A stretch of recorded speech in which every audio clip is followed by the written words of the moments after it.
going to give you 3 reasons why you want to consider the new 2025 Honda Pilot RTL in lunar silver metallic over gray interior. 6 trims to choose from. Ground clearance will change when you go into the Trail Sport, which will give us an off-road suspension, optioning either a 2-wheel drive or an all-wheel drive, and you can configure this with captain seats going into the Trail Sport.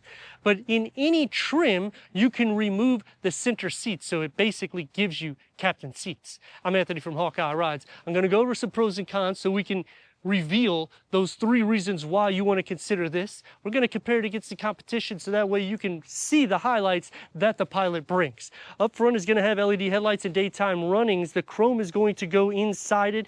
The enlarged grille will get the matte black. The lower will have the front parking sensors, and that's standard on all trims with the touch of chrome. 7.3 inches of clearance and up to 8.3 inches of clearance when you go into the Trail Sport. Going against competition like Kia, Hyundai, they're going to have more horsepower, the torque is going to be the same. Toyota, more horsepower, the torque is going to be more here, and this is a naturally aspirated 3.5 liter V6. We've increased horsepower a few years back, so we now have 285 horsepower with 262 pound-feet of torque. That's paired to a 10-speed automatic transmission. That's good for 19 mpgs for the city, 27 mpgs for the highway, and this is the 2-wheel drive configuration. Wheels are going to start at 18-inch. This is a HPD design, and it goes up into a 20-inch wheel. IVTM4 is the all-wheel drive configuration, which is an intelligent traction management system. System is pretty unique because it sends torque to the rear wheels by 70%, and it sends 100% of that power to the wheel that has the most. So you may want to consider ticking the box to an all-wheel drive whenever you're looking at the Pilot. And the front-wheel drive will decrease towing to 3,500 pounds, all-wheel drive at 5,000 pounds, and Nissan Pathfinder will be at 6,000 pounds, which is the most in class, because even if you go into Kia, you're going to max at 5,500 pounds. So you're spot on with the competition. Taking me to the first reason why you want to consider the Pilot, naturally aspirated V6. When you go into Kia, Hyundai, Toyota, even Mazda, you're going to be getting turbocharged engines. But when you go into the competition, you do have the option of a hybrid or even a plug-in hybrid if you go into the CX-90, which can be a con here because a lot of people in North America are starting to like that capability, especially when it comes to Toyota, because everything they're doing is pretty much hybrid or turbocharged hybrid.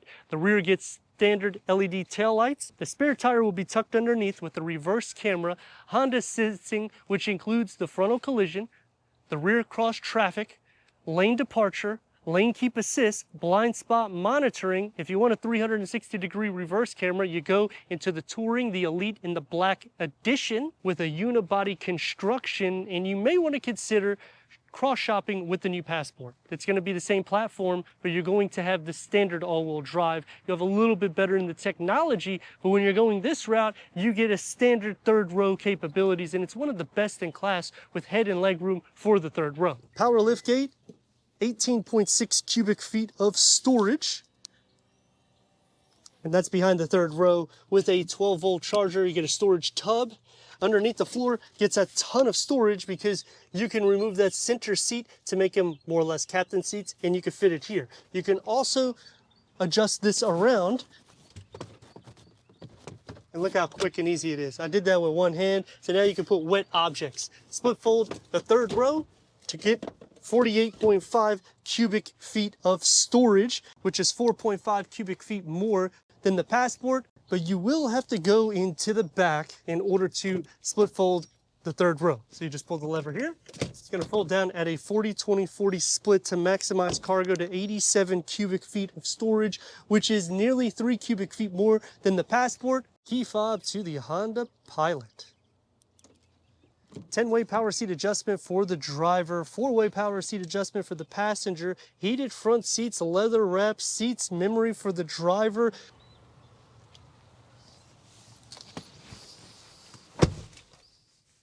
9 speakers with 245 watts will start here. The Bose upgraded sound system start on the Touring trim. The Passenger is going to have the storage, same thing as the Passport. It's not a driver-focused setup, so you have plenty of room. There isn't any pass-through. That's always a con to me, but you have a ton of space here because they've cleaned it up with a USB 12-volt storage. Wireless charging pad starts here. Let's fire it up.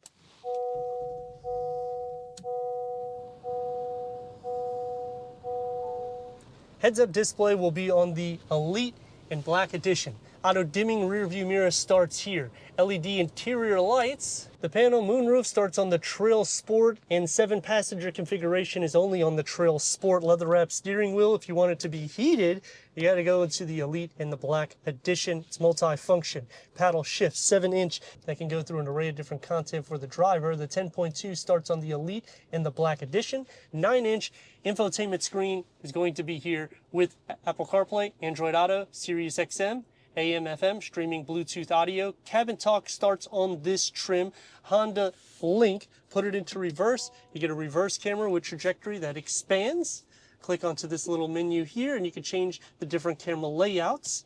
You still have a physical knob and buttons that's going to go around it. So you don't have to do everything through the touchpad. Tri-climate control settings is standard. Driving mode select right here, and you have a ton of them. You got Sport, Normal, Econ, Snows, Tow, anything that you need. It's going to be a little bit more sporty. It opens up into a deep storage pocket. It's the same size storage as the Passport. Leg space is going to be more than efficient for the front, and the same thing for headroom. Door panel and dash can figure in together. You're going to have the gloss black with the satin aluminum. One touch up and down for all the windows. It's soft where you rest your arms. 2 tiers of storage, so it's the same exact thing as the Passport. For the back seats of the Pilot, this is the opening that you have. Manual sunshades, which typically will help in the state of Florida because it's usually really sunny. Soft to touch where it needs to be. You got a tweeter up here. 2 tiers of storage. Sitting behind me, well, you're going to have storage here, but you don't have any storage up here. 3rd climate control, 2 USB-C ports. You can move these back just a touch more, so that'll help a little bit with leg and knee space. You can adjust it more so that way the 3rd row a little bit more comfortable. Well, who cares about the 3rd row? I want to relax in the 2nd row, which you can recline it and you can sit up. There's no pano, so you're going to have a little bit more headroom. This center, you can pull this here. Now you have your cup holders and a storage. Folding it up, sliding into the center, you're going to have a ton of feet space, but the same thing like the Passport, they do this big hump right here that pushes your feet forward.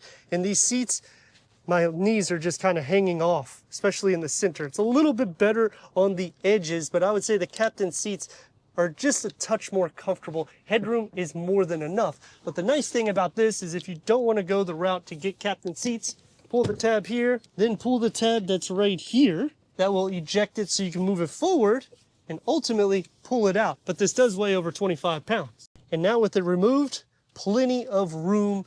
Everybody's a little bit more happy, especially if you need to go for a pass-through for the 3rd row. And then you're probably wondering, what happened to that big seat? Well, it fits perfect in the cargo. To go to the 3rd row, simply push the button here. It's going to slide forward. That's the entrance that you have to fit 3 more in the back. You get cup holders, USB-C port, and that's going to be on both with the air vents. Leg space now is going to be quite good. Headroom is one of the best in class. Sliding to the center, this is why I like the ability to remove that, because look how much room you have, because this bulges out, so you will lose a little bit of space for the butt and the hip and shoulder, but you're not going to sacrifice like you would with the seat in its place. It just makes it a little bit more uncomfortable. 285 horsepower. There's just a ton of traffic. Comfortable car, it is. You sit up pretty good. Clearance is more than enough, even at 7.3 inches. It's pretty quiet for the most part, but when you get up into a higher speed, which is always the case, it's going to get a lot more noisy, especially once you go past this 18-inch wheel. I feel it's a little bit more composed here, but then when you get into the top trims, you get the acoustic side windows. The front windscreen will be acoustic starting on this trim, so each trim you go up, it can get a little bit more quiet, but it's going to take me into some pros and cons. Starting off with the pros is you have third row capabilities with captain seat capabilities on basically every single trim, because you could remove that center seat in the second row, or you could just go to the Trail Sport and get actual captain seats. Manual sunshades. It's hot here in Florida, so it keeps it cool. If you don't want to tint the windows, I would recommend you do so if you're in a hot area. Seat cushions, they're fluffy, but they're a little bit more on the firm side. Heated standard seats starting on this trim. Third climate control, so I'm happy with that. Plenty of USB ports found throughout the cabin, but then on the cons, we still got this small screen that comes out of the dash. Put it in the dash if it's going to be small like this. Or you know what? Give us what you've done on the new Passport. You'll feel vibrations through the interior of the cabin, which is kind of a problem for me because this is a naturally aspirated V6. Now it does deactivate cylinders when you're at a lower speed and when you're giving it a lot of gas, pushing the throttle hard, it will push it to 6 cylinders. So that's probably a factor that comes into play. Going against competition, it's spot on with towing capabilities and room. It's one of the best in class for headroom and legroom for the third row, especially when you remove that center seat in the second row. I feel like the competition is starting to get a lot more luxurious, where Honda and Toyota are starting to lack in that department because it's just a lot more simplified and plain in their interiors. You do lack in some storage. You don't in the door card, but in the center cluster and also in the back seat, because when you buy a third row midsize SUV, what do you need? You need storage. You need charging ports. You need cargo capacity. They do a great job in the cargo where it goes deep. Let's rock and roll.